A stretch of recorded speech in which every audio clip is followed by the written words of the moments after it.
The radical, fundamental principles of freedom, rational self-interest, and individual rights.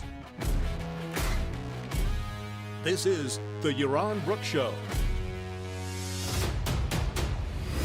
All right, everybody, welcome to Yaron Brook Show on this Wednesday, October 29th. I hope everybody's having a great week.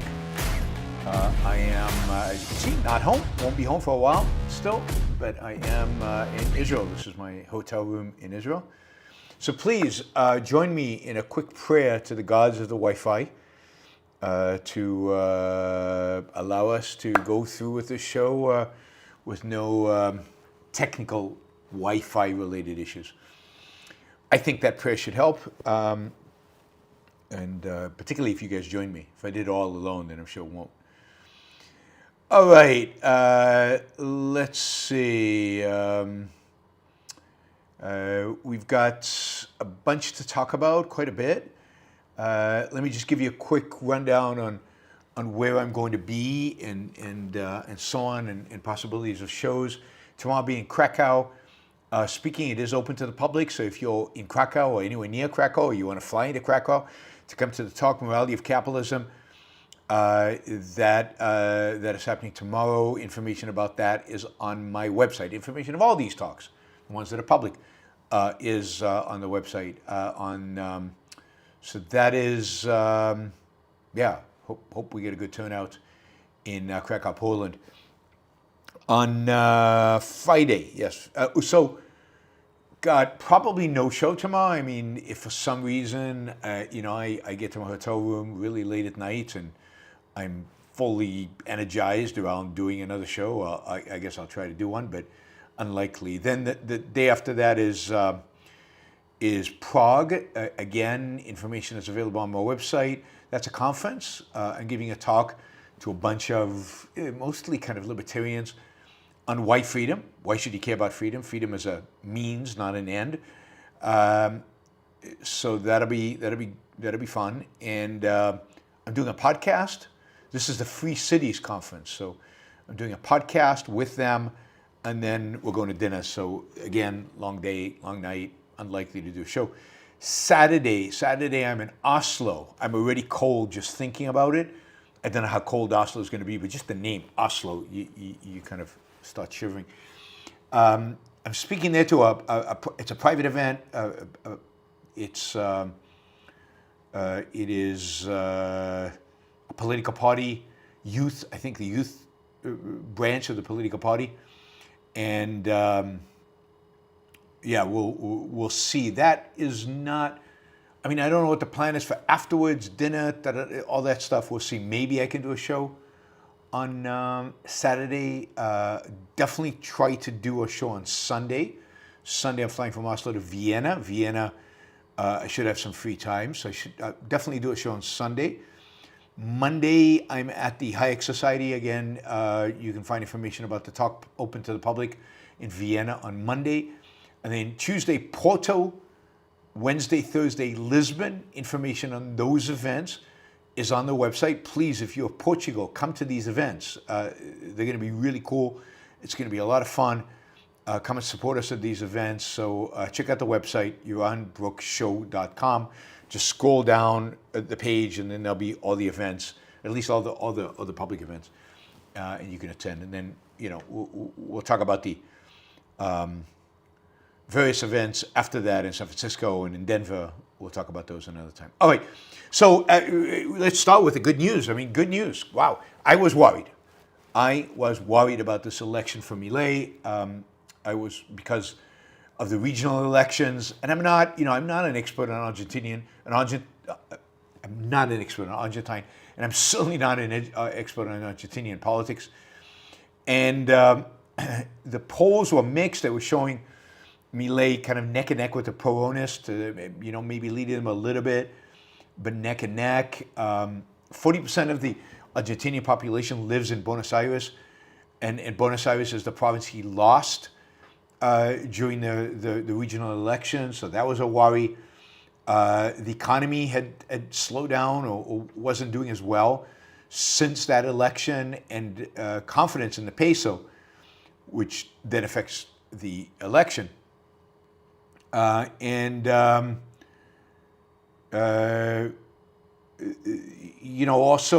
the confidence in the peso declined significantly, so the peso was in trouble. Now, Trump kind of helped bail Milei out a little bit by doing a $20 billion guarantee and then promising to help raise $20 billion in the private markets. So that was, I think, helped him in the election. But it was very dicey, and yet he pulled it off. I mean, he got over 40% of the vote. He beat the Peronists by about 10 percentage points.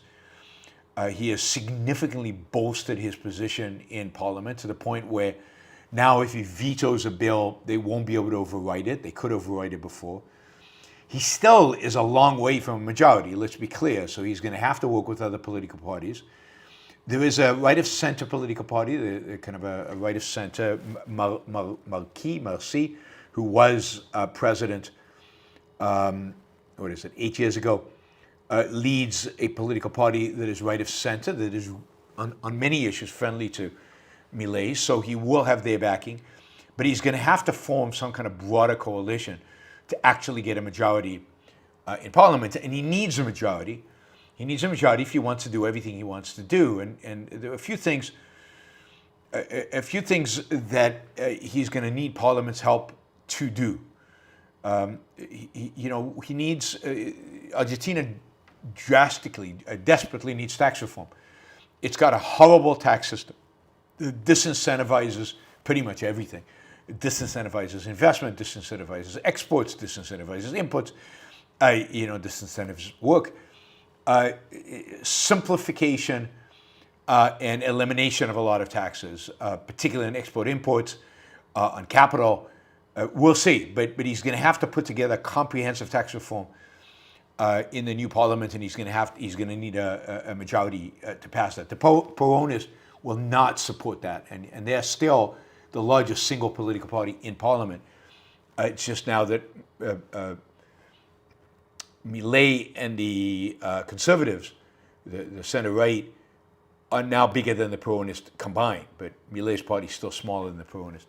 But here's the thing about Milei, before we get to the other things he needs to do or is going to do. Just a few years ago, he didn't exist. That is, this political party came from nowhere, literally from nowhere, over the last 8 years, to a position where they're the second largest party in Argentina, and if things go well, they could easily become the largest political party in Argentina and have a president who not only serves 4 years but gets reelected, which is pretty rare. So, what Milei has done, from a purely political perspective, is truly astounding in terms of building a new political party where the Peronists and the conservatives pretty much dominated Argentina politics. And built a completely new political party, and has now built up, even in Parliament, a presence. It's not just him; it's not just his charisma. Now it's a whole political party, and there's real support in the Argentinian people. We'll get to that in a minute. So tax reform. He's going to have to do massive tax reform.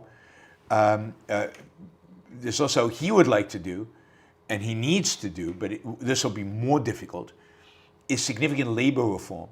He needs to make it easier to hire and fire. And in order to make it easier to hire, you have to make it easier to fire. So all those protections for the unions, all these protections the unions have fought for and will defend, he needs to get rid of those, because that is what will create a dynamism within the economy. I think he'll continue whatever deregulation he can, whatever deregulation he can get passed, but deregulating the labor market is huge. I think he tried to do that early, but he couldn't get it past Congress. He needs to do pension reform. Again, the system is convoluted and corrupt and ineffective, and government spending is too high, so he's going to have to reform that. And then the other things that he wanted to do and couldn't do was a lot of privatization. Some privatization he got through the first time. There's a lot more he would like to privatize. He's going to have to build a coalition to get that done. So the next stage in the Milei revolution, in the economic revolution, political revolution of Javier Milei, requires passing laws. It requires passing bills through Congress, through the parliament, both the lower house and the upper house. And for that, he's going to have to build coalitions. First of all, with the conservatives, but then I think with some of the smaller regional political parties who tend to be leftists, but maybe he can selectively carve out people, give them the right incentives, play politics. He's not very good at that. But, maybe he's got some people within the party who'll be able to do it. He also comes with a real mandate. He did win, right? He got more votes than any other political party by a significant margin. So the Argentinian people clearly made a statement. And what's interesting is that in Buenos Aires, where, again, the Peronists basically beat him in the provincial voting, the people who typically voted Peronists, the poor primarily, even though the Peronists have done nothing for the poor, but they keep promising. They always promise. And somehow the poor believe them. Anyway, it looks like the poor just stayed home this time. They didn't necessarily, back Milei, but it does seem like they stayed home and didn't vote for the Peronists. Generally, one of the sad things about this election, one of the few sad things about this election, is that turnout was very, very low. I think the lowest in something like 40 years. 68%, I think, of the population voted, where they usually have much higher because they have compulsory voting. So a lot of the population said, we're just going to stay home and see what happens. We're not quite ready to jump on this. And the next 2 years are going to be crucial because it's going to take Milei to fully revolutionize the Argentine economy more than 4 years. And over the next 2 years, he's going to have to do enough to get the economy going, to create jobs, to bring people out of poverty. And at the same time, so as to bolster popularity so he can win. But not just him, his political party wins in parliament in 2 years and maybe can achieve the kind of majority to really be revolutionary. There's no talk about dollarization. That seems to be off the table, at least for now. Maybe that has to wait until he has an out-and-out majority in his political party. It does seem like the current currency regime will stay, and he will. There will be this band in which the peso trades, and the central bank will intervene if it goes out of that band. It's not ideal. Ideally, he would float the currency completely, but it seems like they're going to keep this band. On the day of the election, just to give you a sense of the approach, kind of how investors will think about it, the day of the election, the Argentinian stock market went up 18%. 18% in one day. Now, this is after it had gone down a lot since the regional. So I own like an Argentinian ETF because I bought it and did very well in 2024. 2025 sucked. It went down a lot.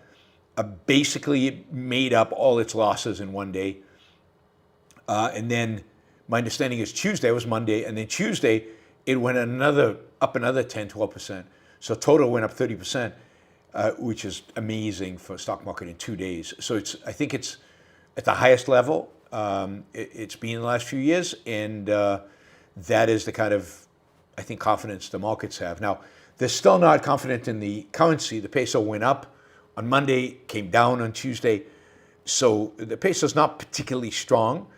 I think, again, people are taking a wait-and-see attitude around it and see what the currency regime is going to be. But yeah, I mean, I'm very excited because I really want to see what's next. Milei has been the most exciting, the most interesting, and the most positive political phenomenon. Is that right? Phenomenon? I think it's phenomenon. I know it's not phenomena, which I usually say. That's bad. Bad. Don't say phenomena, right? So I know. So he's being the most positive thing. So yeah, I want to see it keep rolling, and I want to see how far he can go, and I want to see. I'd love to see Argentina become a laissez-faire capitalist country, or at least close. I'd like to see it, break into the top 10 on the Economic Freedom Index. Imagine if in probably not 2 years, but maybe in 4 years, Argentina is more free economically than the United States. I mean, that would be so amazing and such a model for other countries to emulate. And of course, we know what will happen. Economic growth will go like this. I mean, it'll go exponential, because that's what economic freedom does. That's what increased economic freedom. So I'm very excited. I'm very positive. I'm looking forward to really keeping track. I know I just saw that there's going to be a conference of the Monpelerin Society in 2027 in Buenos Aires. So I'm definitely going to that conference, and that'll be fun. I think it'll be just before the election, the presidential election. So that'll be huge. I wouldn't be surprised if Milei makes an appearance. And we'll have a lot of Argentinian economists there, and that's a Monpelerin Society meeting I definitely intend to go to. So I'm looking forward to that. I'm looking forward to that. What else? What else to say about Milei?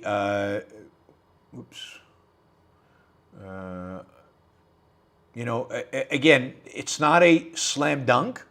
I want to make that clear. It's still going to be hard. There's still going to be coalition building going to be necessary. He's going to have to prove that he can do that.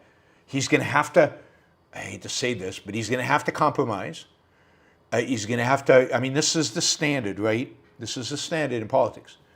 Anything that moves you towards more liberty, towards more freedom is good. So even if you don't get 100% of freedom, it's better to get 70% than where you are today, which is 20%, right? So you want to move towards more freedom, and if he can keep moving the dial, keep moving the country, keep moving the laws, keep moving the regulatory regime towards more freedom, privatize and deregulate, and fix the tax system. That's going to be huge if he can fix the tax system, and get rid of all the capital controls. This is. In the next 2 years, you'll know things are successful if Milei has gotten rid of all the capital controls, all the restrictions on the ability to use dollars and move dollars and in and out, and export and import controls are all gone, and the tax system is simplified. It would be amazing if Milei implemented kind of a flat income tax, or a consumption tax, and got rid of the income tax, even better. And then got rid of all other taxes. Imagine if Argentina, there probably are a few countries that do this, but imagine if Argentina, a place that everybody's looking at, instituted a simplified, one tax, one simple flat tax, and then prospered. It would be truly amazing. And the thing people are going to look at is, if you still got about 30% of the Argentinian population living in percent of the population should be poor, as defined by, I guess, relative poverty, and there's no reason he can't really make a significant dent in the poverty rates over the next 2 years. And you do that by moving incrementally, but moving towards more freedom. Vote down anything that moves you away from freedom, tariffs, for example, and vote for anything that moves you towards more freedom, like eliminating tariffs, for example. That should be the principle of politics. Now, some bills move you towards and move you away at the same time, so you have to be careful, right? But that is the principle.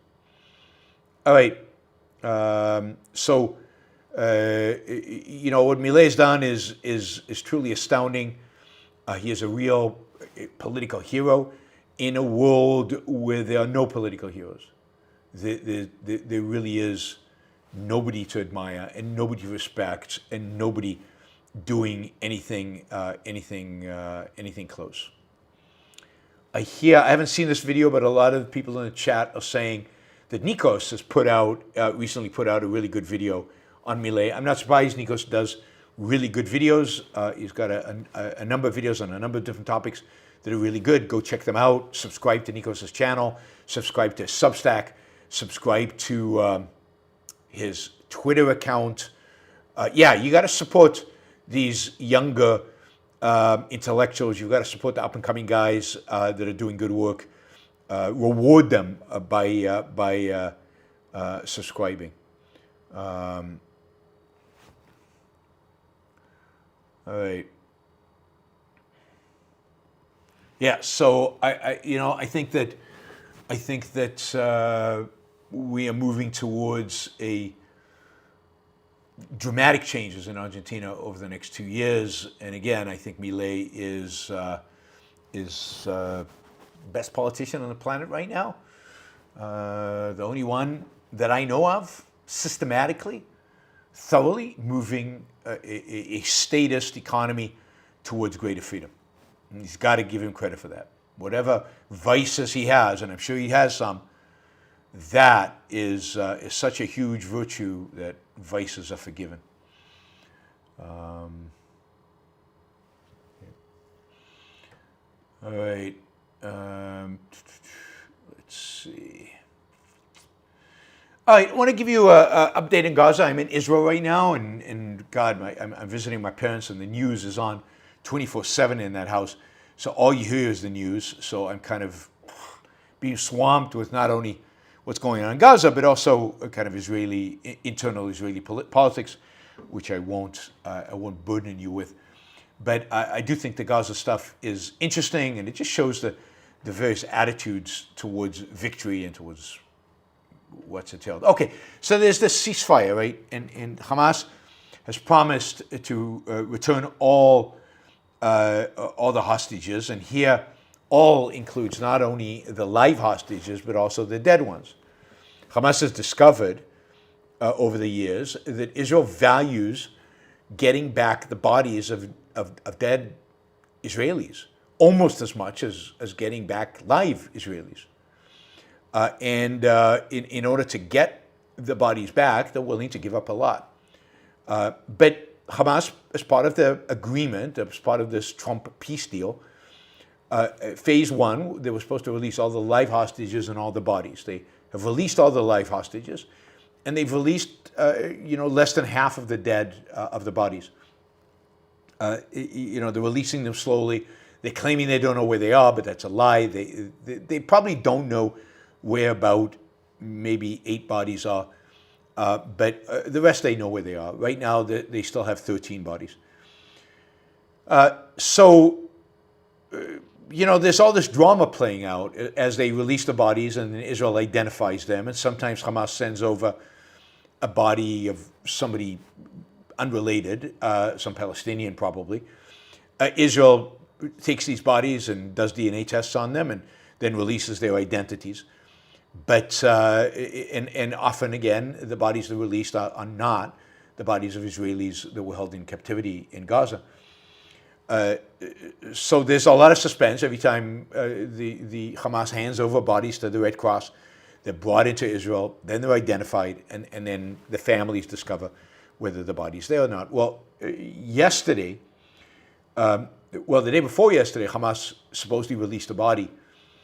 And when they did the testing on it, the DNA testing, they discovered that it was a body part, this is pretty morbid, of a body that Israel kind of discovered way back in the end of 2023.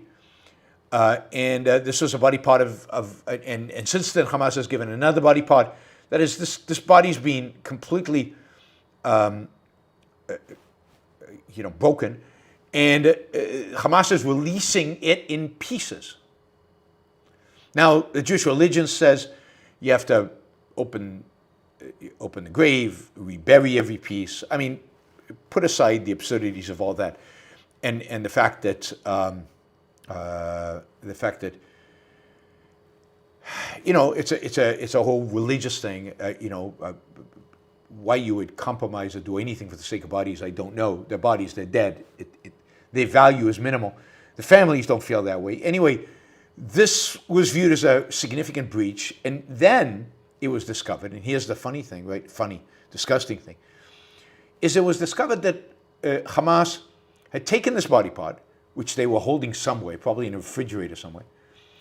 They had stuck it in the earth somewhere, covered it up, called the Red Cross, uncovered it, and say, oh, we discovered a new body.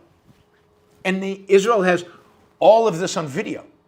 Them bringing the body part, covering it up, calling the Red Cross, uncovering it. The whole charade is on video. So the population in Israel was just infuriated that Hamas is playing these kind of games, torturing the family members, and that the Red Cross is so clueless that it's playing along with these things. So there was already a real push in Israel to forget about the ceasefire and really go after Hamas and take territory and bomb them and crush them. But then they talked to the Americans, and there was a Security Council, like the government met, and they were trying to decide how to respond to this. And Bibi Netanyahu, the prime minister, basically said, well, I can't make a decision without calling Trump. Like, we're talking about a sovereign country. We're talking about the head of a sovereign country. Can't make a decision without calling Trump. Anyway, they called Trump. Trump said, no go. Don't retaliate. This is not bad enough. No retaliation, approved. And there was a huge debate in Israel. Have we become has Israel become a client state of the United States? Does Israel now need permission to defend itself? Does Israel now need permission to, decide when to retaliate and when not to retaliate?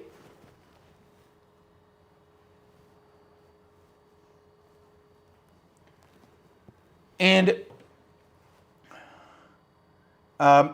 it's a huge amount of debate about how much sovereignty does Israel have. Later in the day yesterday, after this is all transpiring and the government met and decided not to do anything or to do something very minimal, then some Hamas fighters came out of a tunnel and killed an Israeli soldier who was on reserve duty. And then it was obvious, the country was really upset, and at that point, people were really upset, and there was no, I don't think politically, a Trump no would have sufficed. But it's still true that the government called up Trump. It was late at night or maybe they called it Rubio, but it was late at night out of certain parts of Gaza. Let me know if the video cut out there. There might have been a little video glitch. Let me know if that happened, or if you got it. So yes, Trump gave his approval, but only for 8 hours. I'd say this: if Israel was not seeking America's permission, I think tanks will be rolling now towards Gaza City. I think the killing last week of 2 Israelis, the killing of today of a soldier, that would have been too much for the Israeli government, and they would have been maybe not taking Gaza City, but they would be starting squeezing Hamas even more, taking territory, and really teaching Hamas a lesson. So the point here is that from Trump's perspective, everybody on Israeli television, this is what they're saying, and I think they're basically right. Basically, the peace in the Middle East after 3,000 years of conflict, that joke. Anyway, peace in the Middle East is the one achievement Trump could point to. He really doesn't have any other achievements. Not Ukraine, not really nothing, right? Internally, domestically, the economy's not doing that well. It's not doing badly, but it's not doing great. And he's got the stock market and the peace in the Middle East. And So he wants this agreement to work. And he will not let Israel jeopardize it. And he will not let Israel defend itself and retaliate in the way that needs to retaliate to put Hamas in its place. So we continue to compromise. Soldiers continue to die for really no reason. It's disgusting. It's upsetting. It's tragic. But it is what it is. As another kind of dig at Israeli sovereignty, if you will, the United States has set up a base in Israel for the first time. Not for the first time, but it set up a base in Israel. It's a warehouse. It's a facility that's supposed to coordinate aid and to coordinate monitoring the ceasefire, and will ultimately supposedly be the headquarters of the new, peace commission that runs Gaza. And it's a warehouse inside Israel run by the U.S. military. They've got 200 people there, and it was all put up in a week. And the funny thing that everybody's making fun of was Netanyahu, in order to visit it, needed permission from the Americans. So again, it was like the Prime Minister of Israel can't even go somewhere in Israel without getting Trump's permission. He's become Trump's lapdog. Israel has become a client state of the United States. It is pretty funny. This warehouse is not far from, is kind of on a small city in southern Israel, not too far from Gaza itself, so about 20 miles from Gaza. But it is where the United States is coordinating all its efforts around Gaza. Not clear what those efforts are going to be. I think for now it's mainly monitoring to see who violated the ceasefire, who are the good guys, who are the bad guys, something like that. The whole thing is just such a charade. It's such a charade. It's so ridiculous. I thought this was interesting. And that is that, we're 2 years into this war, over 2 years now, since October 7th. Gaza has been destroyed. Many people have died in Gaza, although the numbers are fairly small given 2 years of war in a a residential area, civilian area, and given the way they're counting the numbers are small. But hell has rained down on the Gazans, and they've been taken from their homes. Their homes mostly have been destroyed. Hamas as a fighting force has mostly been destroyed, although as you can see, they can still kill soldiers here and there. And yet, the reality is, and this is a reality that most people want to evade, or at least most Israelis want to evade, the reality is that Hamas is still popular among the Palestinians. Indeed, 53% of Palestinians, not just Gazans, not just Hamas supporters, 53% of Palestinians, West Bank and Gaza, say the decision by Hamas to launch October 7th was correct. Over 50% of Gazans support October 7th, even after they've seen the consequences of it. Both the consequences of the barbarity of it, but also the consequences to them of what happened. They still think it's a good idea. Killing Jews is more important than Palestinian life. They worship death. They don't care about life. And that's the thing that characterizes them. And so I've said, this is a war with the Palestinians, not just with Hamas, because Hamas is the war, October 7th is supported by over 50%. Overall, satisfaction with Hamas performance is 60%. 60. They're losing and destroyed and all that, and they still have support. 66% of people in the West Bank support Hamas, 51% in the Gaza Strip. When asked which political party people support, 35% said Hamas, 24% Fatah, 32% said either none or they're not sure, right? Neither one of the two. There's also Islamic Jihad and all kinds of other smaller political forces. If legislative elections were held today, among likely voters, 44% would vote for Hamas, 30% for Fatah, 10% other, 16% undecided. That is, Hamas comes out as the largest political party in Gaza. In Gaza and the West Bank, among the Palestinians. In a presidential race between Khalid Mashal, who is the leader of Hamas, and Abbas, the candidate of Fatah, the Hamas candidate wins easily, 63-27. And the reality is that over the last 2 years, since October 7th, support for Hamas has increased.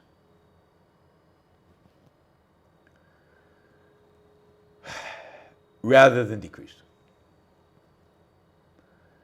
So Hamas is incredibly popular and has not been beaten. Israel has not won the war. Because winning the war means giving up, that the Palestinians give up. By supporting Hamas, they've not given up. And this goes back to the fact that the war has not been waged in a way as to defeat, crush, and bring to their knees the Palestinian people. The Palestinians need, in order for there to be peace, the Palestinians need to be convinced that the Hamas route, just like the Germans were convinced the Nazi route, just like the Japanese were convinced the imperialist route, that route led to only death and destruction, and that they must change their ways. The standard by which you know if you've won the war is how popular your enemy is. And if the enemy is still popular, you are losing big time. Israel is at the end of the day losing here. It's safer, but we're nowhere close. I mean, Trump has this goal of a Palestinian state. You cannot do a Palestinian state if Hamas is going to win elections. Hamas is supposed to disband and demilitarize. But all that will happen is that Hamas sentiment will go into a new political party, call them Chichka, I don't know, call them whatever you want to call them, that'll hold all the views of Hamas. It just won't be called Hamas, call them the Muslim Brotherhood, and you will have done nothing. So a Palestinian state in the current environment is impossible. Impossible. It's a fantasy. Only way you're going to get any kind of Palestinian state is if you completely change Palestinians' attitudes towards life, towards their own life, and towards Israel. Hamas would have to get, an insignificant percentage of support from the Palestinian people for there to be any chance of peace in the future. So things are not looking up in Israel and in terms of in Gaza, put it that way, in terms of Gaza. All right. I just wanted to make a note. I don't have a lot to say about this, but I just wanted to make a note for all of you, just to say, we're hearing a lot about trade deals. I mean, supposedly the United States has a trade deal now with Malaysia and with Vietnam and with all these other countries. And we were told a few weeks ago that these trade deals were cut, and then we've got Trump is in Asia right now, so he has to have a win. So we're hearing a lot about these trade deals. And I just want to remind you, there are no deals. All these are frameworks. None of these frameworks are really real. None of these frameworks have the details being worked out. None of these frameworks lead us to more liberty, towards more freedom, towards more trade, economic freedom, any freedom generally. So they fail by the standard of only supported legislation if it moves you toward freedom. They all move us away. They all are worse than what the situation was before Trump got elected, before Trump started on this tariff crusade. But you're going to hear a lot about them. And then I think today he's meeting with Xi, or tomorrow he's meeting with Xi. You meet with Xi and they'll announce a big trade deal.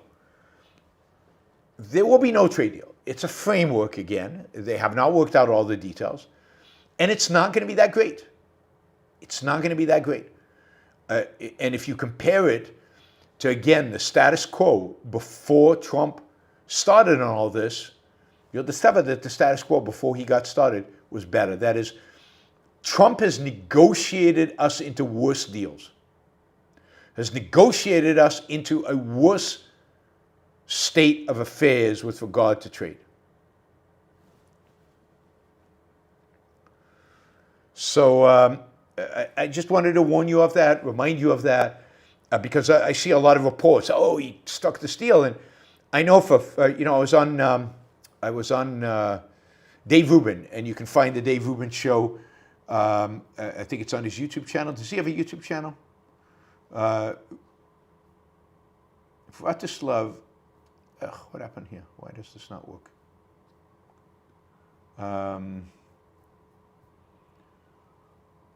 Miroslav, sorry, not Vratislav. Where did I get Vratislav? Miroslav put up the link to the Dave Rubin show. So check it out. It's about a 45-minute interview, and I think it's on YouTube. You can check out just Dave Rubin's channel and check it out. I would check out the comments underneath it. I guess I haven't seen the comments on YouTube, but I saw the comments on Rumble, and God, were the comments hostile to me. They hated me. They didn't just dislike me. They hated me. And why? Because of this, exactly. Because of the very fact that I was against tariffs. And Dave didn't agree with me. So Dave was like saying, yeah, but Trump is saying we're getting really good deals with these countries and we're getting improved trade relations with him. And he said, so what he's saying, is he lying? And I said, yeah, he's lying. He's lying or he's ignorant. I mean, I think it's both. He's lying and he's ignorant and stupid. But he's lying. And I said that. So, God, do they hate me. And so, yeah. Diana says, when I look at what your friend has achieved in his life and what Trump has achieved, I'm going with Trump. That's a standard. That's a standard. How much money you have? And then they go after me on immigration, and they go after me on all this stuff. It's just amazing to me the extent to which I am despised by, because in the past, when I first went on Dave Rubin's show, they loved me. I mean, I got so many new subscribers, and they really, really, really loved me. I mean, the comments were amazingly positive. And what's changed is not me at all. What's changed is Dave's audience. Dave's audience has changed completely. And now it's a MAGA audience. It's an audience committed to MAGA. And that's interesting. So, but check out the interview. I think you'll enjoy it. And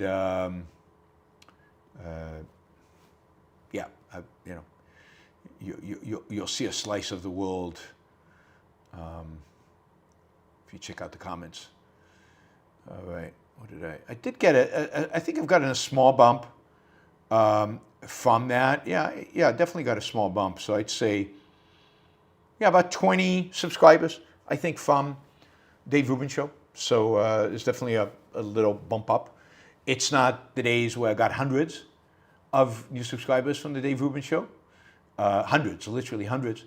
But it's not bad, I need these bumps because organically it's pretty slow. So I will take it. Okay, so trade deals, not really deals.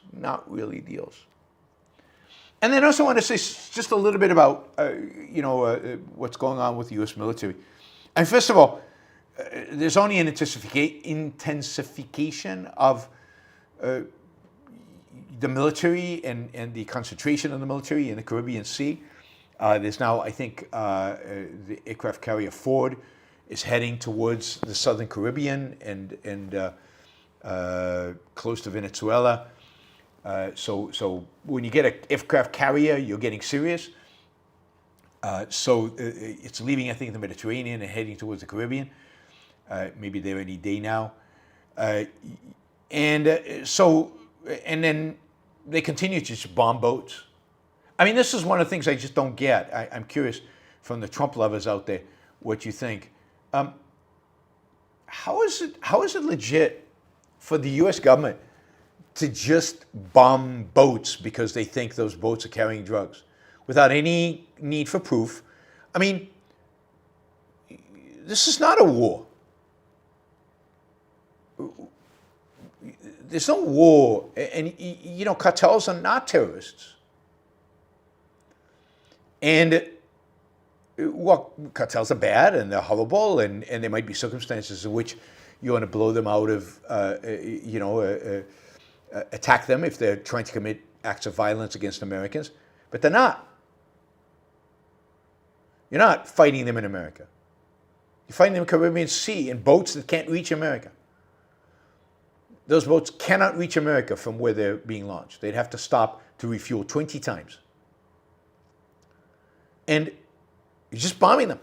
There's no list of most wanted like they are for the terrorists, and we're using drones to kill the most wanted ones. No, we're just bombing boats because we think maybe they have drugs.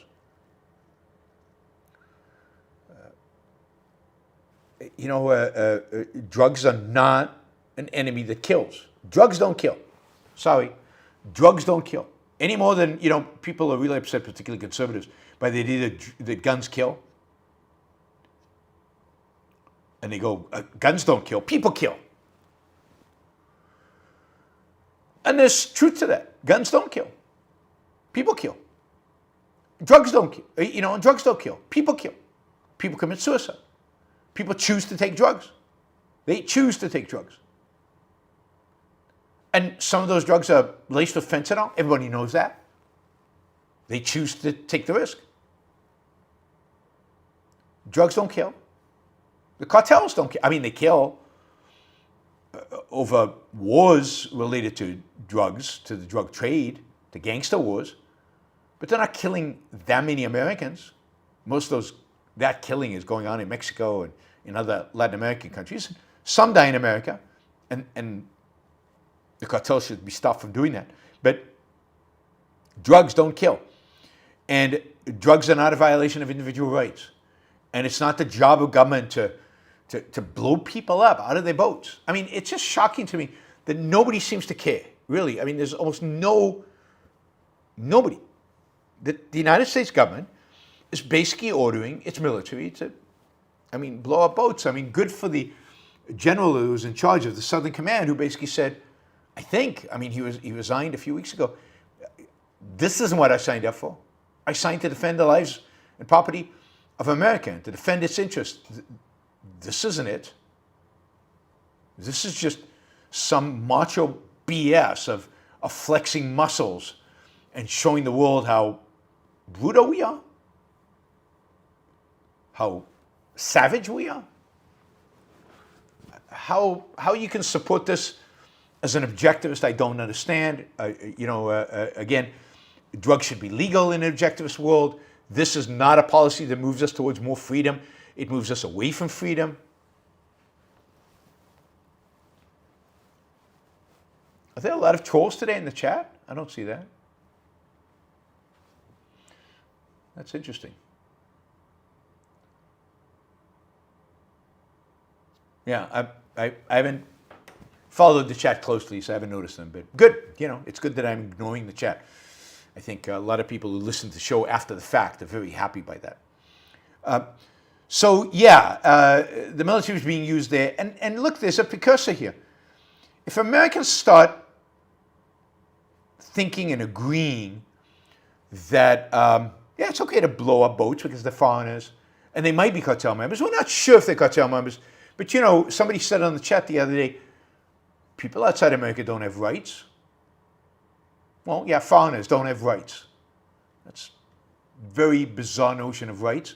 Rights are universal. So maybe because I had, maybe there's a lot of trolls because Nick Fuentes' name is in the title. That could be possible. Maybe when I talk about Nick Fuentes, we'll get even more. All right, let's do it. Lots of chat is good for the. It's good for the show. It's good for the algorithm. Anyway, once we get conditioned to blowing up random people in boats in the Caribbean Sea, as long as they're not American, and we get used to ICE arresting people randomly because of color of their skin, and then maybe releasing the Americans after the fact. But once we get used to the fact that the government can just engage in random initiation of force wherever it wants to, whenever it wants to, then the next step is what Trump told us, I think today or yesterday on Air Force One. He basically said, yeah, there's certain acts I can put into place, and nobody will question me. The judges won't stop me, and that'll allow me to use the military any way I want, everywhere I want in America. And somebody asked me, "You mean more than the National Guard?" He said, "Yeah, the Marines, the Navy, the Army, everything in America." So what? Now we blow up, I don't know, people we might think are criminals. Why are we bothering deporting illegal immigrants? Why don't we just blow up the buildings in which they live and be done with it? By the way, I'm kidding, just because I know there are people on here who are going, yes, that's exactly what we should do. No.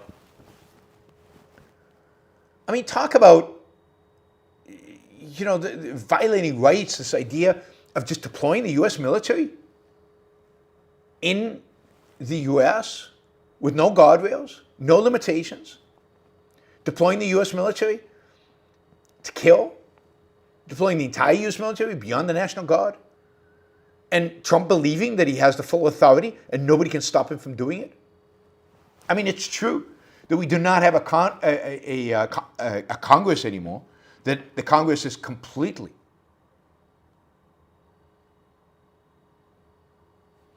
I'm looking for this guy. All right, he's the one that's supposed to block. Okay. All right, I've been told to block somebody, so let me just block him. All right, that didn't work. Where is he? I saw him. There he is. Okay. All right.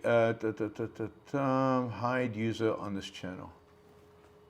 Okay, Yusuf Stalin is gone. I mean, that combination, Yusuf and Stalin, that was a dead giveaway. I'm now reading the chat, but my wife texted me and said, block Yusuf Stalin.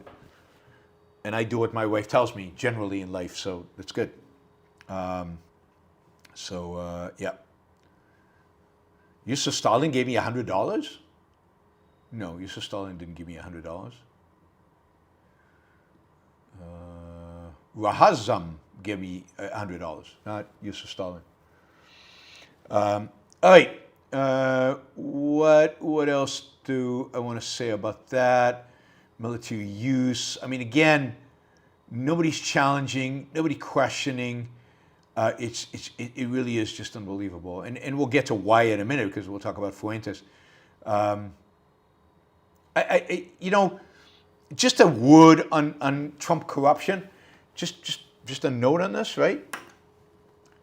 Over the last 6 months, the Trump family have made $800 million of profit in crypto. Almost all of it with foreign investors. I mean, if the Biden family was a crime family, as many of you argued, what is Trump family?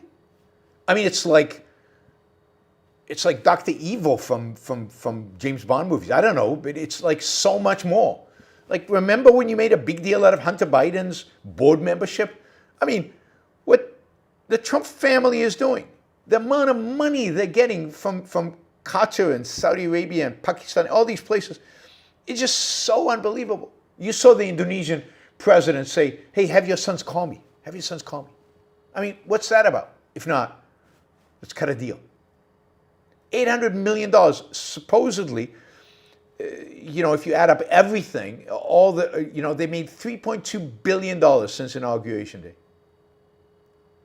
And this is the difference between Biden and Trump, and this is being the difference between every other politician except in Trump. Biden hid it. Biden was embarrassed by it. Biden thought it was a black mark. Biden, never admitted to it.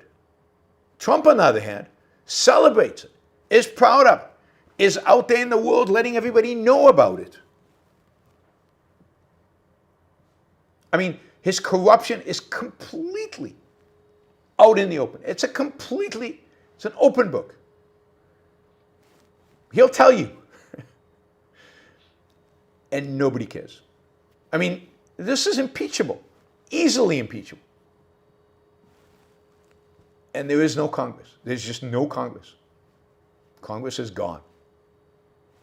So there's nobody else to do the job. Congress is gone. Although Congress did today vote against Trump. They voted against his tariffs on Brazil. Literally, there was a bill in the Senate it won't pass the House, but it was a bill in the Senate to do away with the 50% tariffs on Brazil. And I think 4 Republicans voted for it. Rand Paul, Mitch McConnell, Susan Collins, and what's her name, McCluskey. And so it won. Now, I think Trump could veto it, so it will never become law. But they're starting a little bit on tariffs, because tariffs is just embarrassing. It's so stupid. Sorry, Dave Rubin listeners. Tariffs are just embarrassing. And congressmen and senators are hearing from their local small businesses who are really struggling because of tariffs. All right, finally, this topic that you almost feel like you have to wash yourself before discussing or after discussing, I don't know, at some point during the discussion. And that is Nick Fuentes. Nick Fuentes was a guest on Tucker Carlson. And, the internet has blown up about this. Twitter in particular has blown up about this. And it's really fascinating to me. Tucker Carlson is considered, and I think it's true that he is, and this is the terrifying thing. Tucker Carlson is still considered kind of mainstream Republican, representative of the conservative movement. He speaks at Turning Point USA.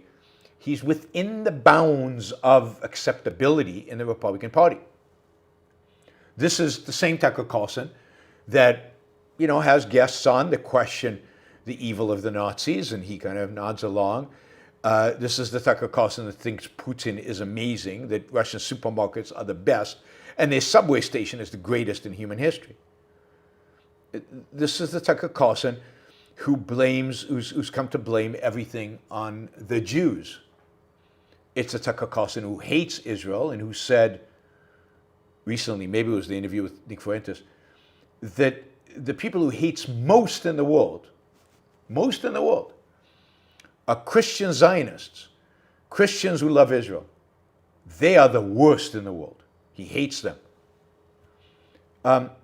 This Tucker Carlson, with those ideas, his anti-Semitic ideas, his pro-Russian ideas, his anti-American ideas, his rejection of all of the fundamental principles of America, his flirtation with Nazism or Holocaust denial, or maybe not Holocaust denial, but denial of the evil of Hitler and the Nazis, that is still considered mainstream. He's still invited by Turning Point USA to speak on stage. Well, now there's an effort to expand the tent even further, right? We saw that with the text messages between these Republican operatives that were filled of racist, anti-Semitic, but also just celebration of rape and all kinds of other stuff, just horrible stuff. What is this? We got another one. Oh, we got another one with a swastika. I think anybody who has a swastika is history. All right. I don't care if they even ask me a question. All right. All right, I'm going to spend all my time now. Getting rid of these people. Maybe somebody, my wife is letting me know who else I should block. Oh, she said he came back. Anyway, I noticed it. So, but who's this Nick Goods? Is he also somebody that needs to be blocking? I need a moderator, I know. Oh yeah, well, yeah. All right, let's block this guy too. Yeah, it's because Nick Fuentes is mentioned. That's why they're all here. Right. It's all his groypers. Anyway, the decision is now, I guess, being made that the Republicans really need an even bigger tent. That the fact that they continue to include Tucker Carlson has now softened them to real supporters of Nazis, to real Jew haters, ones that don't try to hedge and don't have to pretend, to real racists, to real white nationalists. I mean, why stop at Tucker Carlson? Why not go all the way? You know, we had those text messages between the Republicans, young Republicans, that were just horrible. And you remember Matt Walsh said, "Oh no, it's a big tent. We have to include them. We have to fight the left. We have to beat the left." Well, okay, we have to beat the left. We have to take all these really ugly human beings saying really horrible things that used to be completely unacceptable in conservative circles. We have to embrace them because we have to beat the left. We have to accept Tucker Carlson because, look, we have to beat the left, and he's Tucker Carlson. He's got millions of people who listen to him, and he hasn't yet come out. No, he has, but he hasn't come out completely as a white nationalist, and he hasn't come out as an anti-Semite. Nick Fuentes is an anti-Semite. No, he's an out-and-out, unequivocal anti-Semite. I've seen enough of Nick Fuentes' material where it's not even close. It's not even little. He's not an anti-Zionist. He's an anti-Semite. It's the Jewish bankers. It's the elders of Zion. It's interesting that I blocked these two people. Like 50 people disappeared from watching the show. So the groypers all went away all at the same time. Yeah. But no, guys, Nick Fuentes is I've seen it. I haven't brought all the testimonies because I don't need to, and I'm not going to go back and watch. There's only so much time that is justified spending in the sewers, and Nick Fuentes is the sewer. And I know some of you watch him, but he is, without any question, he is an anti-Semite. And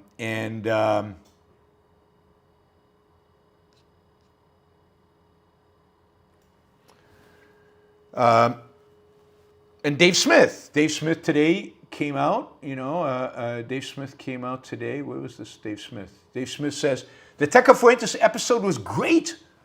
The people clutching their pearls about it are ridiculous. These types of conversations are the only positive way forward. Yes. So Dave Smith, Nick Fuentes, Dave Smith, what's the difference? Dave Smith, can't hide behind he's a hater of Israel, and he's an anti-Semite. So Dave supports expanding the Republican umbrella, expanding the umbrella of civilized conversation to include anti-Semites, to include racists, to include white nationalists. And don't say being a white nationalist is not racist. That is racist.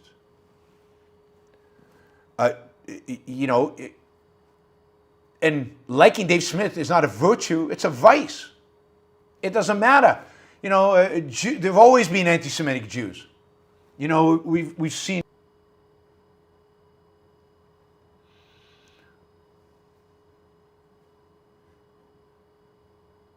Yeah, every time I say, like, Nick Fuentes is an anti-Semite, 20 people drop my feed. There's another bunch went now. It's pretty funny. There is some buffering going on. I apologize. The Wi-Fi gods have not been appeased by your sacrifice. You need to sacrifice some more. Intensify your sacrifice.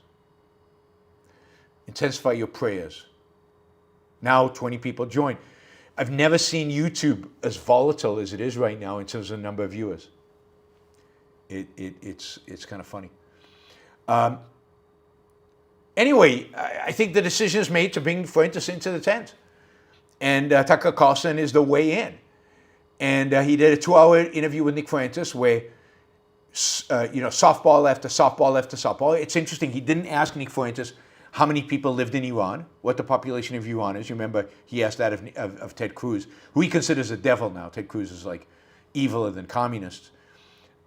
He didn't challenge Nick Fuentes when Nick Fuentes said he loved Stalin, and generally didn't push him on the things we know Nick Fuentes says. He didn't push him on anti-Semitism. He didn't push him on white nationalism. He didn't push him on any of these things. He kind of had he basically did everything in his power to normalize Nick Fuentes, to make Nick Fuentes look normal, look nice, look friendly, look funny, as Chandler says. But Nick Fuentes is a monster. I mean, he's not a monster in the sense that I think he can actually achieve power, although he has a real charisma with people. I find him, disgusting just looking at him. Roland, thank you for the additional sacrifices for the Wi-Fi gods.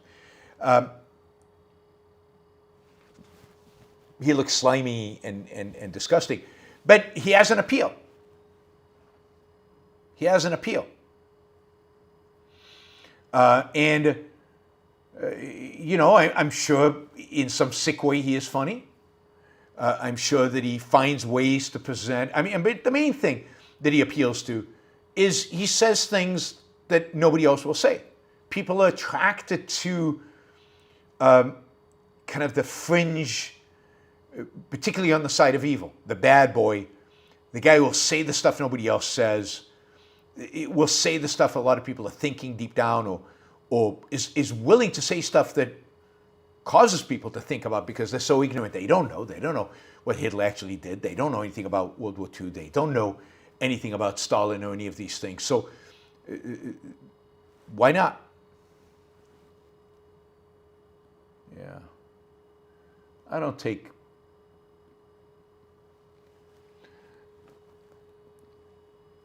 So, I don't know. This to me, in my view, this to me is really the death of the right.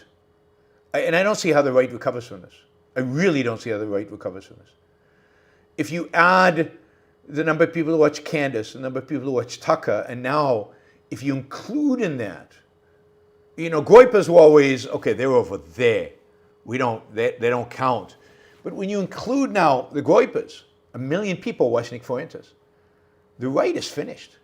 The right is now, basically it's anti-Semitic because it's defined by its most consistent adherents. And the most consistent adherents are the anti-Semites, the racists, the white nationalists, the fascists. That's what the right has become. It's become a fascist right. And that's what the appeal is to. A lot of people are saying that, I don't know how seriously to take it, that this is a play for J.D. Vance, that J.D. Vance is afraid of Nick Fuentes. Nick Fuentes has been going after J.D. Vance. Why does he go after J.D. Vance? Because J.D. Vance has a brown wife, an Indian wife, and has half-breed children, according to Nick Fuentes. And that is a disqualified, right? He's a racist. I guess not. Ann Coulter is a racist too. This is the Republican Party. It's a racist party. It's unbelievable for me to say that. Ronald Reagan's political party is an out-and-out racist party because now it has embraced Tucker Carlson, Nick Fuentes, and Candace Owen, and all the chat and all the Nazi sympathizers. Here's the funny thing, and this is an interesting tweet I saw.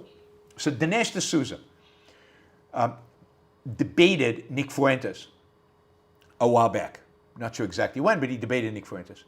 Charlie Kirk was really pissed off at Dinesh. And here I agree completely with Charlie. Charlie has some good characteristics. Charlie texted Dinesh and said, don't debate him. You're giving him attention. And now Dinesh says, yeah, but I challenge Fuentes. Yeah, but you gave him a platform. You treated him as an equal. You put it up on a stage with you. You legitimized his views, whether you debated against them or not. And then he writes, but now Tucker has done what Charlie feared most, platform Fuentes and give him a friendly, uncritical hearing. But that's inevitable, Dinesh, once you're willing to debate. Once you're willing to debate, okay, there's something to debate here. Let's platform the guy. Let's talk to him. So Dinesh does not see how he was part of the problem. Charlie Koch was absolutely right. You've got to cut the cancer. You've got to cut these people off. Not debate them, not engage with them. Certainly not platform them, but debating is platforming. It's a form of platforming. You've got to cancel them. I'm all for cancel culture. Certain views should be canceled completely.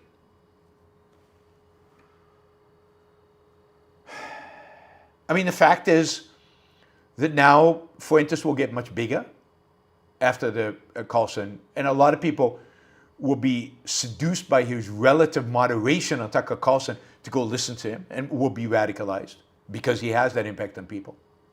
He has whatever that charisma is. I mean, Hitler was charismatic, go figure. So's Fuentes, go figure. I mean, if you look at Hitler, he doesn't seem charismatic. Short, ugly, a stupid mustache, slick hair. Unbelievably unattractive. And this is now going to be part of the whole thing, right?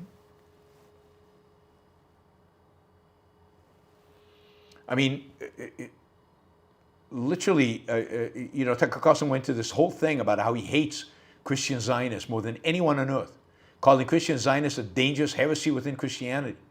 He named Mike Huckabee, Ted Cruz, John Bolton, Karl Rove, George W. Bush as examples. So these are the people they want to kick out of the Republican Party. They want to kick out Mike Huckabee. No great loss in my view. Ted Cruz, John Bolton, Karl Rove, George Bush. That's what they want to kick out. What do they want to bring in? Nick Fuentes. I mean, this is happening much faster than even I thought. Anyway, I was talking about Vance. So the idea is that Vance is worried that Nick Fuentes will attack him when he runs for president in 3 years from the right. And he wants to neutralize Fuentes. And the way to neutralize him is to bring him into the umbrella so that he doesn't criticize J.D. Vance. And the way to do that is for Tucker Carlson, who's really, really, really good friends with J.D. Vance. That should tell you a lot about J.D. Vance. For Tucker Carlson to bridge the gap. Tucker Carlson is an emissary from Vance. And we'll see. It'll be interesting to see if Fuentes moderates his attack on Vance. I doubt it. Fuentes, I don't think, is going to play that game. Anyway, interesting. The whole thing is interesting. Again, Republican Party descending into racist, fascist hell faster than I expected. But this is an indication of that is exactly what is happening. As Brad Palumbo writes, Nick Fuentes won. He is mainstream now. The years-long effort which I participated in to gatekeep the anti-Semitic, hateful freaks out of the Republican Party and the conservative movement have failed. You can object to this and leave the Republican Party as I have, but to pretend that strict standards of decency or integrity still exist in the modern conservative movement is to delude yourself. I think he's absolutely right. And of course, Dave Smith is celebrating because the more can join the disgusting anti-Jewish, anti-Israeli, anti-American crowd, the happier they are. I mean, ultimately, we're talking about an anarchist, so what do you expect? I mean, yeah, Frank says the vacuum of cultural bankruptcy. I mean, the vacuum, the cultural vacuum here is unbelievable. And into that vacuum, the ugliest, most horrible, most disgusting ideas will flow because there's nothing to stand up against them. Conservatism doesn't have it in them. They don't have it in them to stand up against this. All right, we got quite a bit of questions. Thank you, and Wes, thank you for the sticker. Yeah, that is the news for this Wednesday, October 29th. You can support the show with a sticker or a question. We're still about $50 short of our 2-hour goal, so please consider doing $50 or $5 or $10 or anything to get us closer to the goal of $500. We're $53 short. But in the meantime, thank you, Wes. $50 sticker, that's great. Let me see what other stickers we have. And then I will turn to our questions. Yes. Oh, what happened here? I think that's Catherine. Thank you, Catherine. And let's see. Yeah, lots of questions. Robert, thank you. Gail, thank you. Mary Aline, thank you. And that's it. All right, thank you, guys. Really appreciate the stickers, and please keep them coming so that we can, we can make a dent in this month. This month, yeah, a lot of travel. All right, let's see. I want to remind you of our sponsors quickly. We have 3 sponsors. Once again, what am I doing?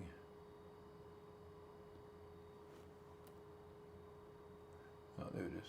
Yeah, there it is. With 3 sponsors, the Ayn Rand Institute is a sponsor, and they would like to remind you, particularly now that I'm in Europe, that there's going to be an Ayn Rand Institute conference in Europe. It's going to be in April, specifically, they don't give me the dates. Yeah, April 17th and 19th. It's going to be in the beautiful, amazing city of Porto. Amazing food, beautiful city. You guys should come to Porto. A lot of, I think Ryanair flies quite a bit into Porto, so there'll be a lot of cheap flights from all over Europe. It'll be in Porto. I'll be there. I'll be one of the speakers. Ankar will be there. I know Tao will be there. I'm not sure. I think Ben is going to be there. Particularly young people all over Europe. You can apply for a scholarship to attend the conference. Scholarships are available to help students and young professionals. In other words, if you're 30 years or younger, 34 or younger, you can get a scholarship that covers or helps with travel and accommodation. And Yaron Brook Show listeners get a discount, a 10% discount. You use the code 26YBS10, 26YBS10, and you get a discount. Now, if you sign up now, you're going to get a discount as well. It's an early discount, but then you'll get a $10 discount on top of that because you're a YBS listener. So sign up. It's going to be a fabulous conference. Information, aynrand.org/start here, aynrand.org/start here. Check out the conference website. There's already a program up there.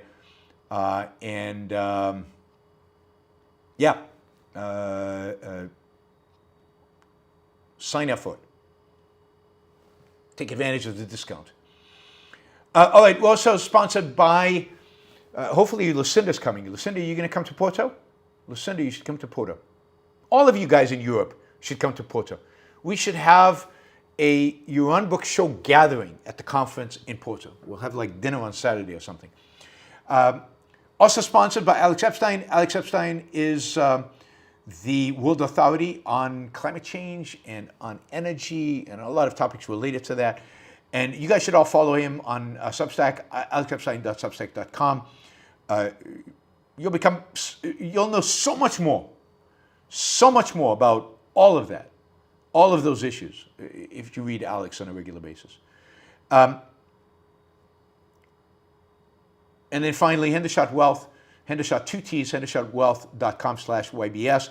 If you're in a situation where you're going to have a lot of capital gains taxes, a big liability for taxes from selling appreciated stock or selling a business, contact them. Check out the video I did with Robert Hendershot about products they have that can save you a lot of money on capital gains taxes. It's in the playlist under sponsors. The conversation I had with Robert Hendershot, I think you'll enjoy it anyway, even if you're not in this situation. But you'll learn a lot from it, and you'll decide whether this is a product that is appropriate for you. All right, let's go. Let's jump in. Remember, stickers, questions, we're only $9 short. So you've come through. I appreciate that. And then PayPal or Patreon.com to be a monthly supporter. I love monthly supporters because and I've actually got a question from a regular monthly supporter that we'll get to, who has a question, and we'll get to that and answer his question as well. Although his question is really a whole show I would have to do, so I'll just give it some time, and then at some point we'll do a whole show on it. All right, let's go to Super Chat. Let's start with Rahazam. Rahazam says, I've been listening offline, so here's some value for value. Thank you, really appreciate that. Since I caught you live today, leaving work to listen in my car on the way home, here's to a good show, and thank you for being a voice of reason. Thank you, $100. Really appreciate that. Really helped us get to a target today. Or yeah, we just crossed the target because Kim came in with $10. All right, Michael. All the universally accepted scientific and technological progress we've made all around the world can't just vanish like when Rome collapsed. But Germany was the most scientifically advanced society in Europe and reverted to a dark ages. When was Germany the most scientifically? You mean in the 20th century, reverted to dark ages vis-a-vis the Nazis? Yeah, individual countries can, whole regions can. I mean, I'm reading a book now, fascinating book. God, it's so interesting. It's about the Enlightenment in Central Asia. It turns out that the golden age of Islam was to a large extent the golden age of Central Asia.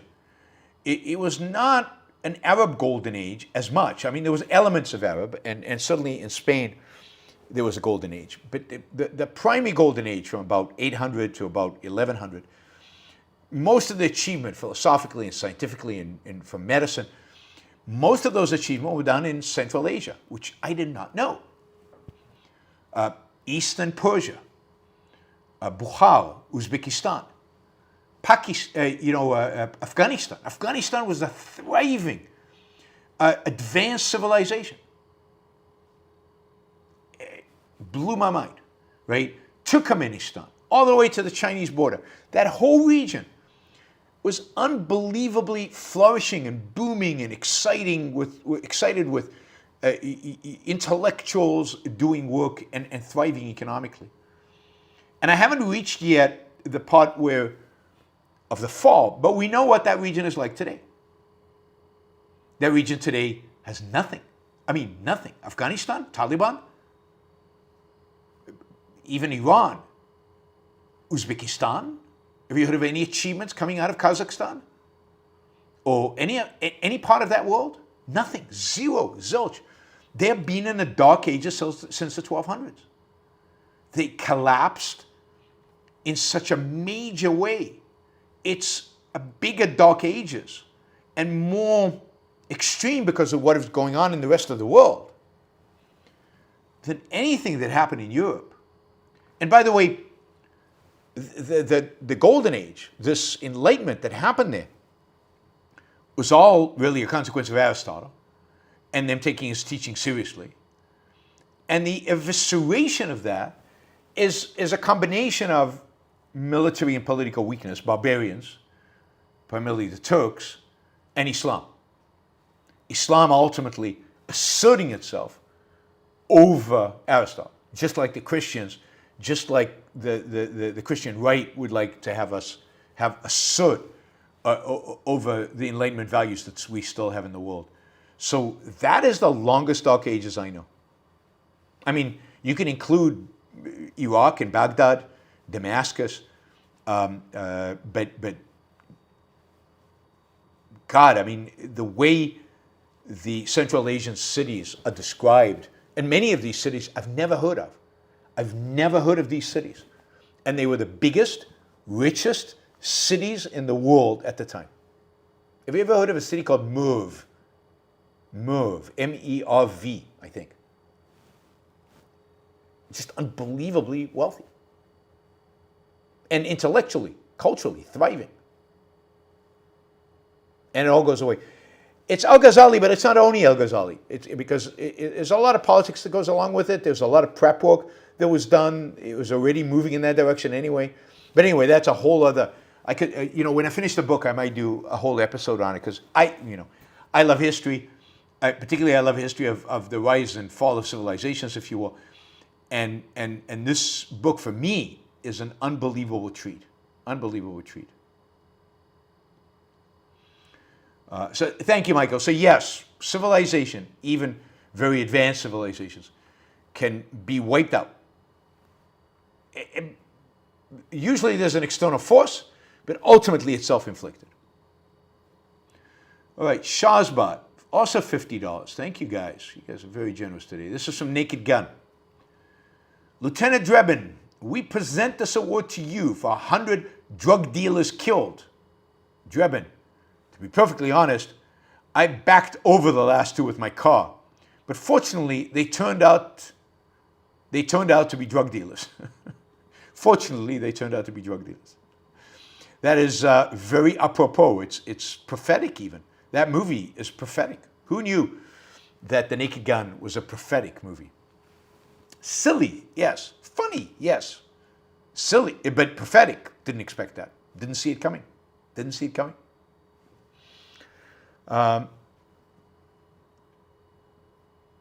Shazbad also says, why doesn't Trump tell Hamas to stop the violence if he's that interested in peace?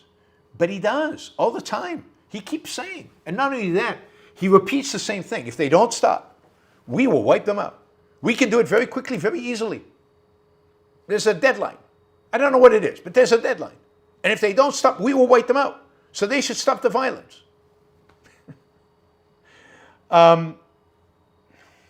He does. They're not listening, and they don't take him seriously.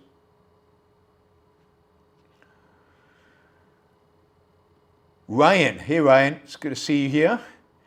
Ryan says, in your American Exceptionalism show, you mentioned a self-selection process where some immigrants rejected the idea of America and left. That makes sense and is a fascinating subject. Can you recommend any books or sources on that topic? I don't think I can. It's one of those pieces of information that anytime you read about American history in the 19th century or about any particular immigrant groups like the Irish or the Italians, or you read about all the people who go back, who are not accepted in, who don't get it, who don't make it, who it's too hard, there's too much responsibility. Some of them, from the cities on the East Coast, but some of them from the heartland. They go out and become pioneers, and they can't make it. They can't cut it. And they go back. So I don't have any specific reference. I'm sorry.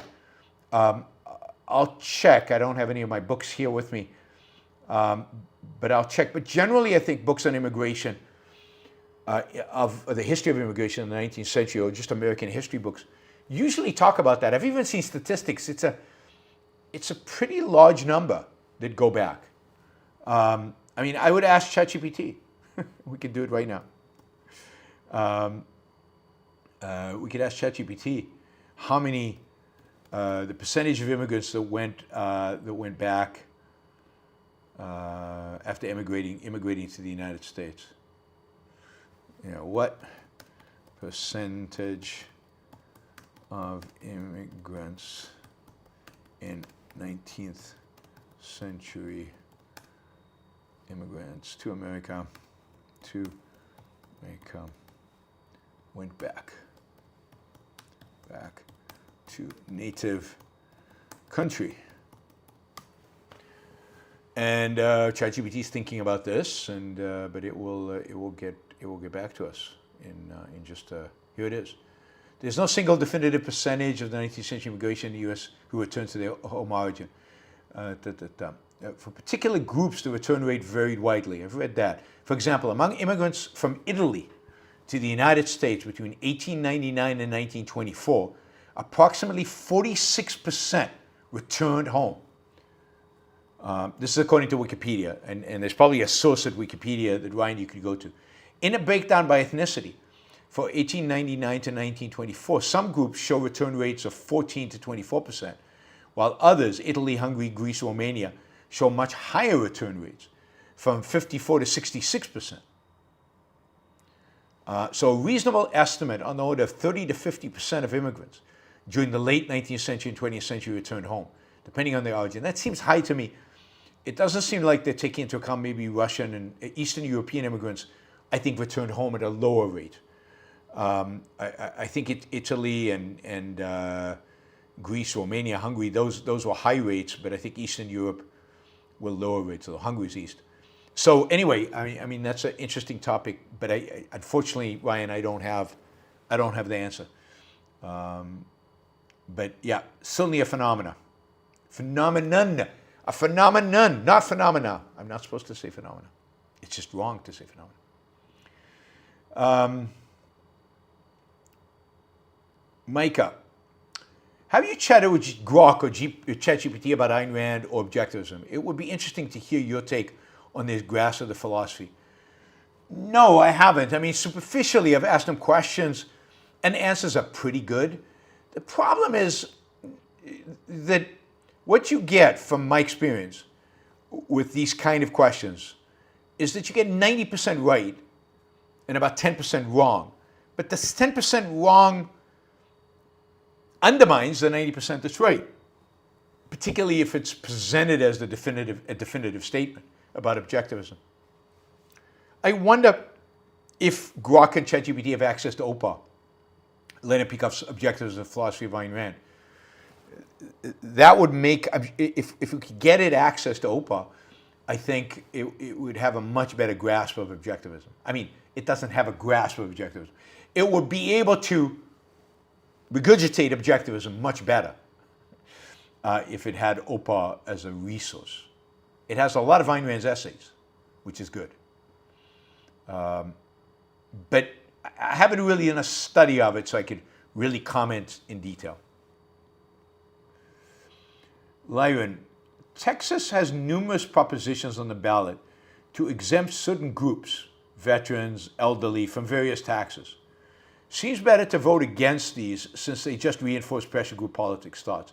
I agree. I even though some people will pay less taxes, and that's good, I also think it's just wrong because particularly if the state is not cutting spending, at the end of the day, somebody makes up the shortfall. And that means somewhere, somehow, they have to raise more revenue. And you might say, well, Texas is running a surplus. I don't know if they are, but let's say they're running a surplus. Well, they won't always, but also if they're running a surplus, they should just cut taxes across the board to everybody and eliminate certain taxes, like across the board. It would be nice if they just eliminated property taxes, but for everybody, on all your homes, not just on your first home. Just eliminate property taxes, all of them. Florida's doing a half-assed job of that. Better than nothing, but half-assed. Lucinda, I was super edgy around 16. But when I saw that many people around me weren't kidding, it really made me question what I was doing. And when I read Atlas, it really put into perspective how serious the issues involved are. Yeah, I mean, absolutely. I don't know what kind of edgy you were. I mean, I don't think I was edgy at 16 before I read Atlas.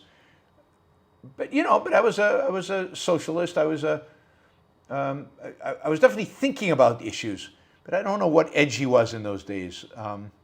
Certainly, without social media and without the internet, the whole definition of edginess and the extent of edginess is different. But yeah, I mean, it's great that you read Atlas Shrugged when you did, and it had such a huge impact on you. Jamie, my friends think billionaires shouldn't exist when there are many people in the world in poverty. Can you explain the economics of why they're wrong in a way even a teenager could understand? I mean, yeah, I mean, two things. One is, even if you took all the wealth from all the billionaires and distributed it to people who were poor, it wouldn't matter. Just do the math. It's just insignificant. The amount of money you would actually give all these billions of people just wouldn't make that much difference in their lives. But more importantly, billionaires make it possible for people to rise out of poverty permanently. Billionaires are what a huge contributor, a disproportionate contributor to economic growth, economic prosperity, to job creations. Billionaires create jobs. Now, they don't create jobs. They create jobs as entrepreneurs. They create jobs as they grow business. And then when the businesses are large, they create jobs. They hire people. And the people who work for the so-called billionaires, they create jobs because they have good incomes. They then go and consume, creating work for shops and grocery stores and gardeners and all kinds of other professions. And this is how, when you create a company, and when you start employing people, the amount of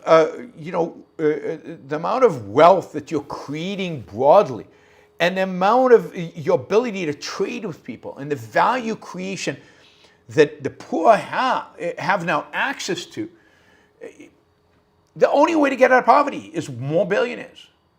I'll give you, for every dollar of wealth in the world out there that Microsoft has created, I think Bill Gates has gained for himself maybe 2 cents, maybe less. 99% of the wealth created goes to people out there, people that trade with the company, people who use the products. And that all filters down to poor people and helps them rise up. And then I'll add to that, I mean, we'll get to some other different arguments in a minute, but one other thing, the products that the billionaires create, computers, cell phones, artificial intelligence, and so on. These are products that make it possible for people who have limited ability to increase their productivity dramatically. Dramatically. You don't have to read a gazillion books. You can use AI. AI is a tool that makes less productive people more productive and therefore wealthier. That's all economic arguments. But ultimately, the issue is, who the F are your friends? Like, what gives them the right to decide how much money one person should have? What gives them the right to tell people what they can keep and what they can't keep, what they have to give away and what they can't give away, what's good and what isn't? Even if billionaires didn't contribute one iota to the poor, so what? It's their money. They created it. They built it. They made it. They didn't steal it from anybody. It's not a zero-sum world. So who are they? What if I came to them and said, "Oh, you have your iPhone. There are people in the world who don't have iPhones. Take their iPhones away. Take their clothes away. Take their nice houses away. Take their cars away." Who gets to make these decisions? And who gives them the right to make those decisions? Force is evil. And the only way to get rid of billionaires is using force, using evil. Nothing good comes from the use of evil.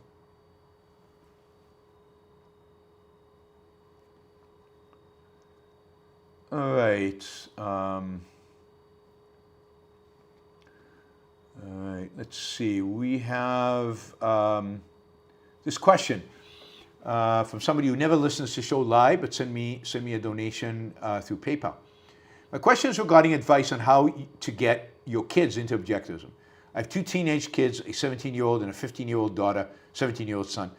So far, I've presented Objectivism to them mainly by example and dated their advice. They are products of that and are good, rational kids with self-esteem. I'm very proud of them. I do believe that in order to really have a consistent, fulfilling life, learning objectivism is necessary.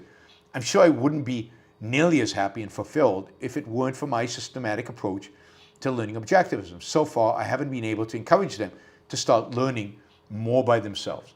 Unfortunately, they don't have a strong reading habit. I don't see them picking up the fountain or Atlas Shrugged at this stage in their lives. Even long essays have been a challenge for me to make them read, to get them to read. I don't want to force them to read things, but haven't been able to motivate them enough to do it themselves. At this point, in their lives, they are passionate and interested in other things. Look, I get that, and partially by the fact that they've lived with you and they've lived by your example, they don't think they need it because they think they've gotten everything by example. But look, kids don't know what they need. I had the same approach with my kids, and I regret it to some extent.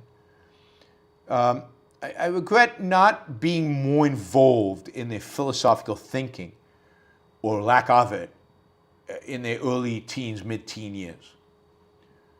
And being more aggressive about it. And not in terms of nasty and forcing, but finding ways. Maybe reading a book together and having weekly discussion sessions about it. And, maybe you could bribe them to do it. Maybe give them $100 for every session and keep the chapter short. And look, you should be worried about the fact that they don't read. They don't read essays and they won't read a book. That's not good. It's not good for them. And the fact that schools don't force them to read is really bad. They shouldn't be able to graduate from high school without reading Les Miserables by Hugo, without reading Dostoevsky, without reading a real book of substance and of length. So the fact that they're not motivated to read should be a red flag.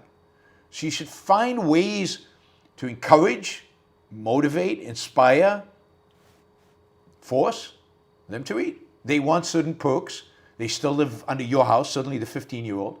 They still live under your house. They still expect certain perks. Well, they should read. That's a minimum requirement. My kids read Atlas Shrugged and Fountainhead in their teens. But we didn't study the ideas. And I regret that. I think if we had set up a little study group where we'd meet once a week and read a section of Opa and go through the whole book over 2-3 years as a fun family thing. And even if they, try to do it every week, try to do it really consistently, I think that would be bonding. And I think that would be, it would be part of a required education. I think I was too loose, just like you in a sense. And I think that was wrong. I think saying, look, you have to learn writing, reading. There's certain things you have to learn when you're really young. And there's certain things in teenage years that you should learn. Tools for living. And objectives philosophy is one of them. You can reject it afterwards. But you need to learn it. You need to know what you're rejecting. And I don't think reading the novels is enough, particularly for kids who've grown up around objectivists and don't think much of it. It's studying the ideas and seeing them, and then they'll thank you later in life, I think. So that I think that's what I would do today. How to implement that exactly? Again, I think bribing them with money is a good way.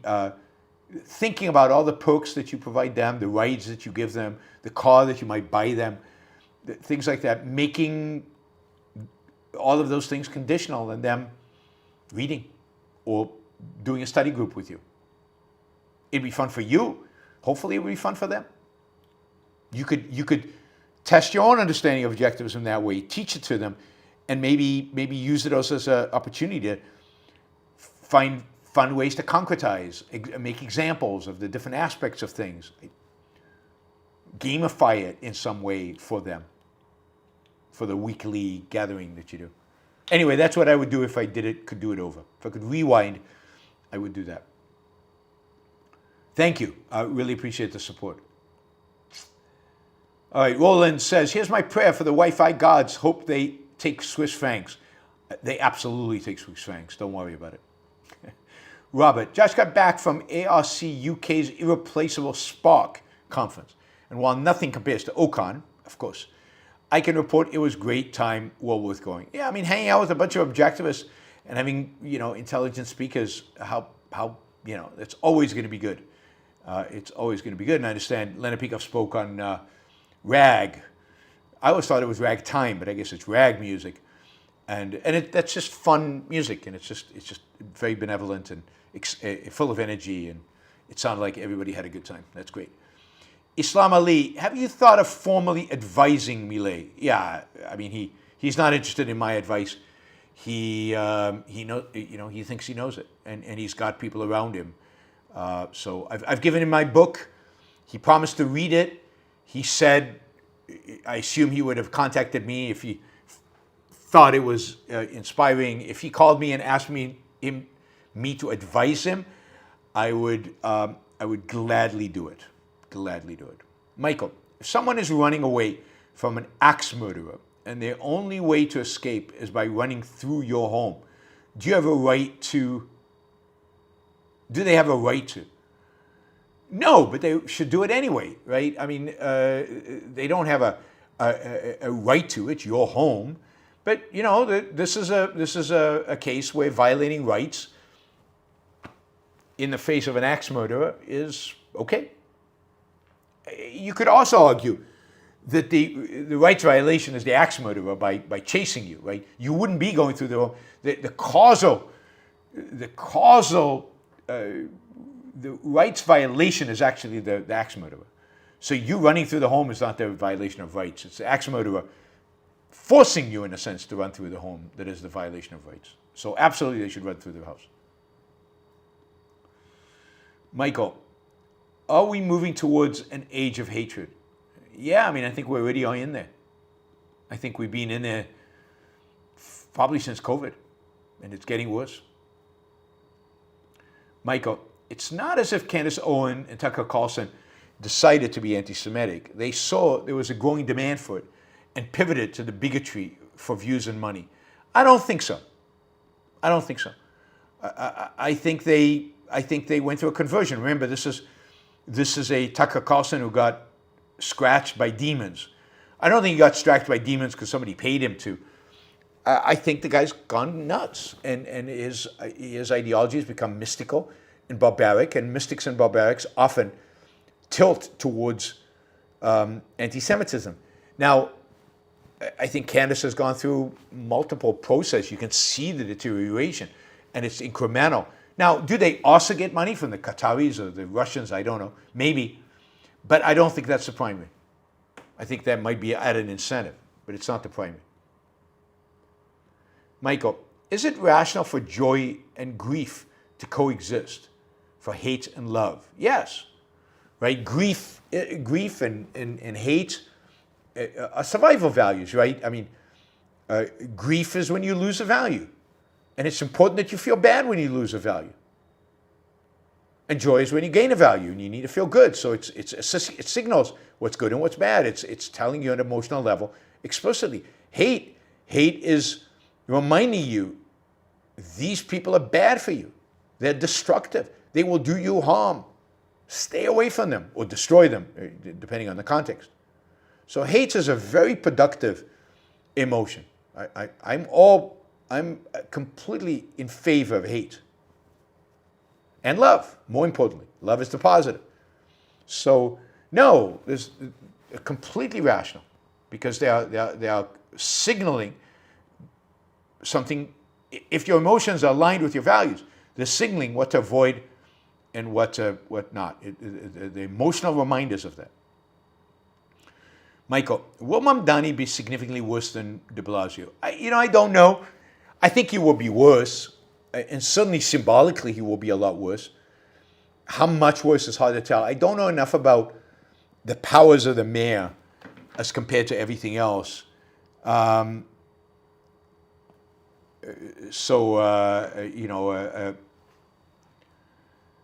Anyway, it's.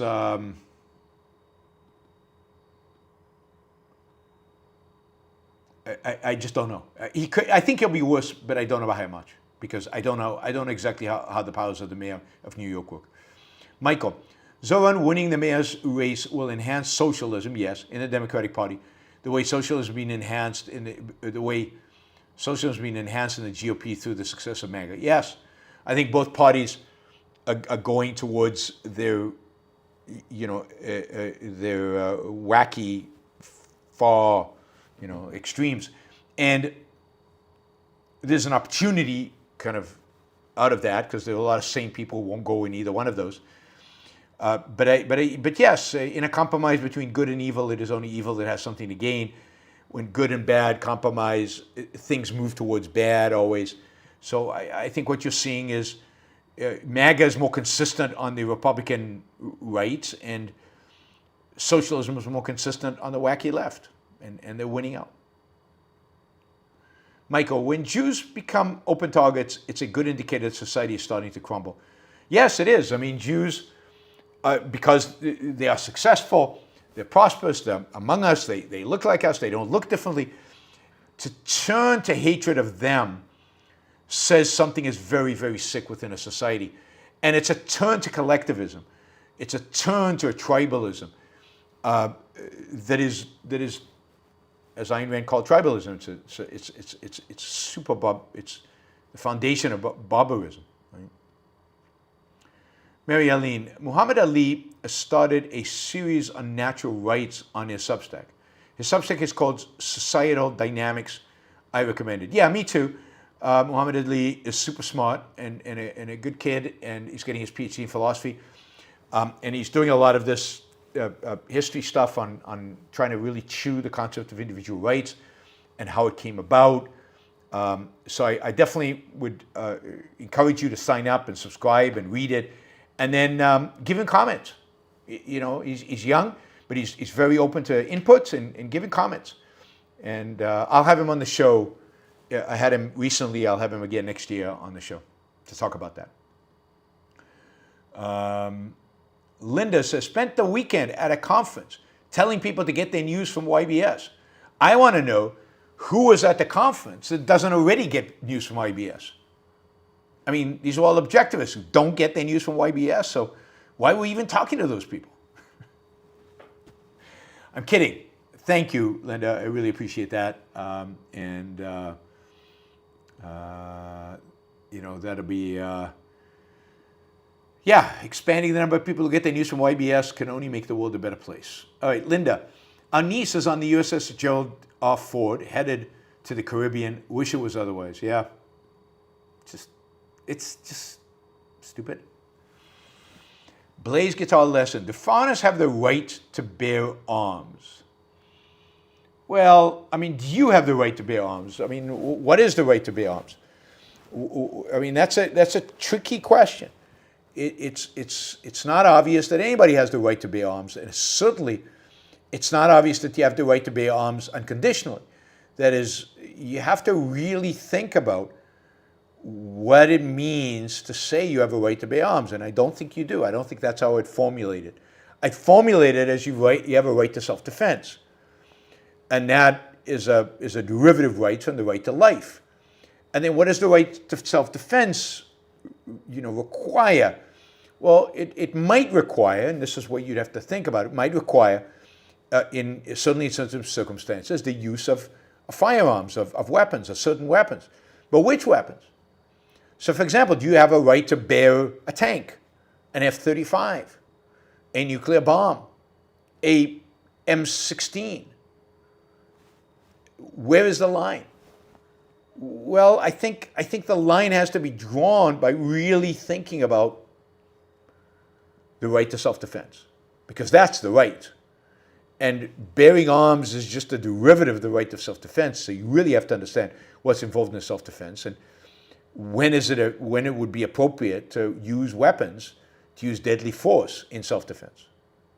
And therefore, under what conditions is it appropriate to use weapons, and then who can bear weapons? But remember that because weapons are for the purpose of violence, the state has an interest in them.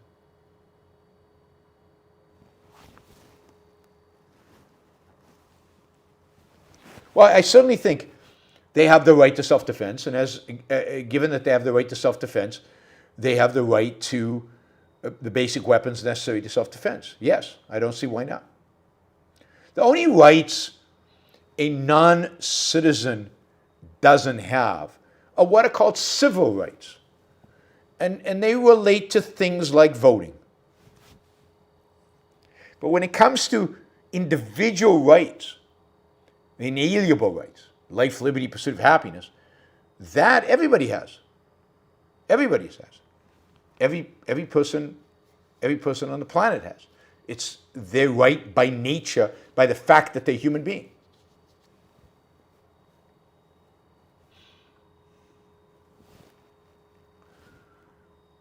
But so rights are not limited. The border doesn't define rights other than civil rights, the rights to relate to government and to your relationship with the government. Roland, please take this sacrifice, dear Wi-Fi gods. It's another 2 Swiss francs. I think it's worked. We've gotten through the show so far. I like numbers. What's the criteria for whether one is a barbarian? Well, I think barbarism is a major feature of barbarism is a complete disregard for human life. A complete disregard for human life. Where you're willing to kill, slaughter, rape, pillage, that characterizes a barbaric life where you reject and denounce kind of civilization. Civilization means the achievements of arts and culture and politics and thought and science.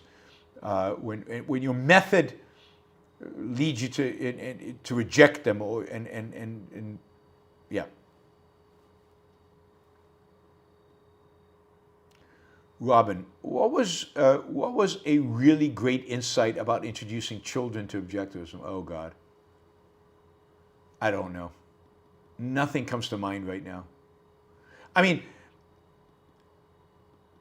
I loved watching my kids learn their first concepts because, at least it seemed to me at the time, that they really did it the way objectivism says it's done. That is, they seem to have reinforced the epistemology, the concept for Ayn Rand's theory of concept formation.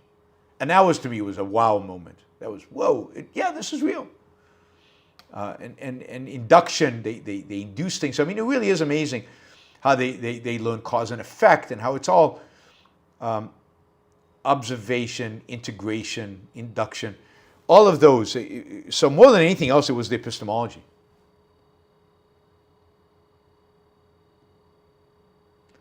Esoteric dichotomy. Hypothetical, what happens if automation eliminates jobs but politicians and voters refuse to free up the economy, deregulate, allow new industries? Well, I mean, you could get a lot of people unemployed or underemployed.